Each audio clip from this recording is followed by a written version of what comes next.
Bonjour, on revient vers vous aujourd'hui dans une galerie, Acte 2 Galerie. On est avec le cofondateur de cette galerie et avec lui on va parler de photos et plus précisément de photos d'identité. Les photos d'identité servent-elles encore à quelque chose pour parler de soi, pour trouver du boulot, pour obtenir un entretien? Nous sommes aujourd'hui avec Renaud Bergonzo, cofondateur de la galerie Acte 2.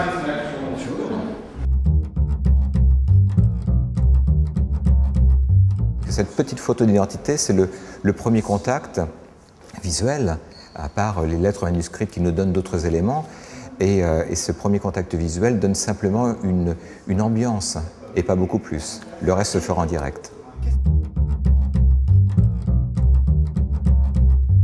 La photo d'identité doit rester la plus impersonnelle possible, puisque c'est presque un exercice de style, de rester le plus anonyme à travers finalement son portrait. Il y a un photographe qui s'appelle Thomas Ruff qui a, dans les années 80, joué un peu la carte de la photo d'identité en surdimensionnant avec des portraits de 2 mètres sur 1,80 m, en reprenant vraiment le moins d'attitude possible, le moins d'humanité possible à travers des photos avec une lumière crue, presque systématique. Il voulait faire ce projet contre la photo d'identité, contre l'image que l'on va donner à l'administration pour rester anonyme, le plus anonyme possible. Et aujourd'hui, quand on fait son propre passeport, ne pas rigoler, ne pas sourire, ne pas avoir de regard, ne pas avoir de lunettes, ne rien avoir du tout, finalement, ne pas être présent sur sa propre photo d'identité.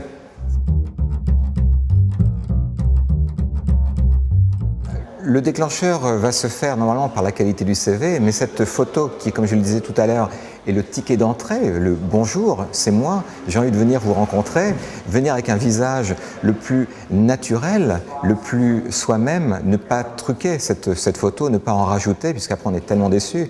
En fait, on va donner la pire image de nous sur une photo d'identité. On peut faire ce que l'on veut, la photo d'identité est moche et doit le rester.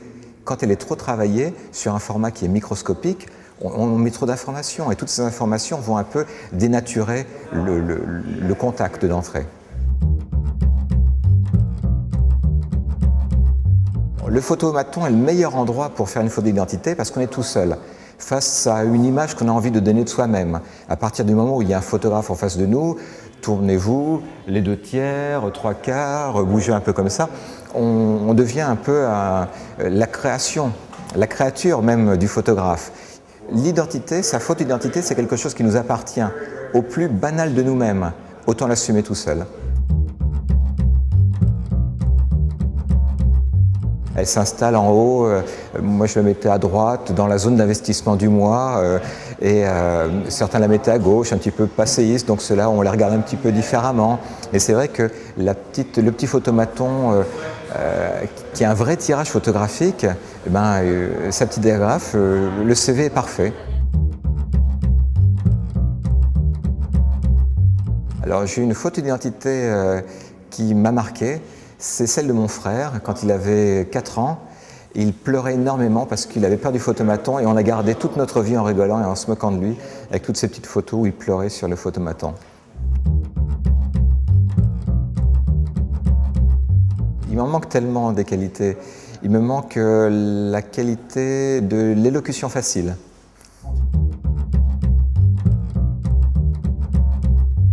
Le défaut que je n'ai pas, c'est je passe du temps avec tout le monde et j'écoute.